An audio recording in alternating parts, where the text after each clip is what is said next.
Қайырлы күн достар, бүгін сіздермен баунти тортының рецептімен бөлісемін. Ең алдымен жұмыртқа мен сахарды қосып, 2 есе көтерілгенше миксерлейміз. Сливки мен майды да қосамын. Және сүт қосып тағы да миксерлейміз. Дайын болған тестімізге какао және разрыхитель қосамыз. Лопатканың көмегімен астынан үстіне қарай жай қозғалыста араластырамыз.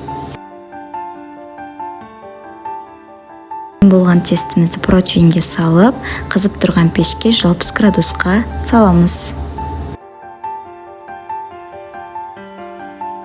Тіміз дайын, енді крем жасауға кірісетін боламыз.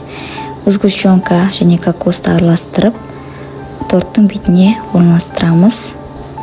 Лопатканың көмегімен видеодағыдай тегістеп, дұрыстап шығамыз. Глазурын дайындау үшін темный шоколад және сливки қажет болады. Оны микроволновкаға ерітіп, дайын болған тортымыздың үстіне жағып шығамыз. Тортымыз дайын. Холодильникте жарты сағат сақтаймыз, ас болсын. Менің рецептім ұнаған болса, комментарий қалдырып, лайк басуды ұмытпаңыз.